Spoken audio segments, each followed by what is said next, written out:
Pranay, we are in a phase of restructuring our economy.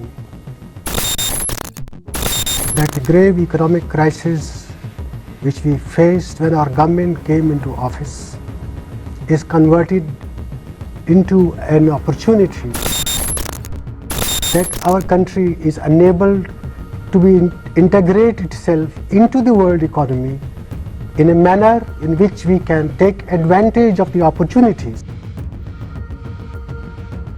सोचो 1991 का भारत और देश के पास सिर्फ 2 हफ्तों का फॉरेन एक्सचेंज रिजर्व बचा था। डॉलर रिजर्व्स इतने नीचे आ चुके थे कि इंडिया को आईएमएफ से इमरजेंसी लोन लेने के लिए अपना सोना गिरवी रखना पड़ा। ग्लोबल ऑब्जर्वर्स को लग रहा था कि भारत अब इकोनॉमिक कोलैप्स के बिल्कुल किनारे पर खड़ा है। उस वक्त प्राइम मिनिस्टर थे पीवी नरसिम्हा राव, लेकिन जिस व्यक्ति के कंधों पर देश का पूरा इकोनॉमिक रिकवरी प्लान था वो थे finance minister doctor Manmohan Singh.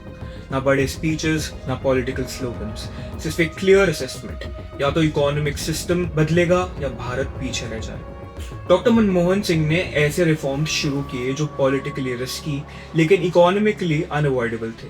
Licence राज को डिसमेंटल किया गया, फॉरेन इन्वेस्टमेंट के लिए इकोनॉमी को ओपन किया गया, रुपये का कंट्रोल डिवैल्यूएशन हुआ और प्राइवेट सेक्टर को पहली बार ग्रोथ का रियल स्पेस दिया गया। उस वक्त ऑपोजिशन ने आरोप लगाया भारत अपनी सॉवरेनिटी बेच रहा है, लेकिन मनमोहन सिंह जानते थे ये सरेंडर नहीं, स्ट्रैटेजिक कोर्स करेक्शन है। ये पूरी प्रोसेस बिल्कुल शांत तरीके से हुई, ना विक्ट्री परेड्स, ना emotional rhetorics.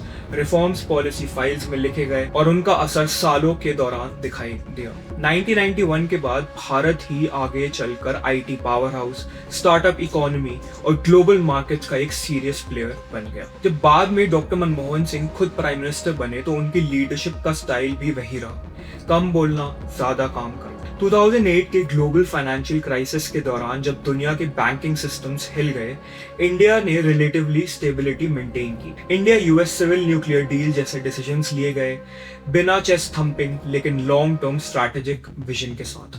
Doctor Manmohan Singh ने यह साबित किया कि असली लीडरशिप माइक्रोफोन्स पर नहीं, बैलेंस शीट्स और पॉलिसी डिसीजंस में दिखाई देती है। उनका इम्पैक्ट हेडलाइंस में शायद कम रहा, लेकिन आज की मॉडर्न इंडियन इकोनॉमी, उसकी फाउंडेशन उन्हीं रिफॉर्म्स पर खड़ी है। इसीलिए जब हम भारत के साइलेंट पावर मूवमेंट्स की बात करते हैं, डॉक्टर मनमोहन सिंह का नाम उन लीडर्स में शामिल होता है जिन्होंने हिस्ट्री को शोर से नहीं, सोच और स्ट्रैटेजी से बदला। आपको हमारी ये वीडियो कैसी लगी? अगर आपको वीडियो पसंद आई हो तो लाइक करें, शेयर करें और कमेंट में अपनी राय लिखना बिल्कुल ना भूलें।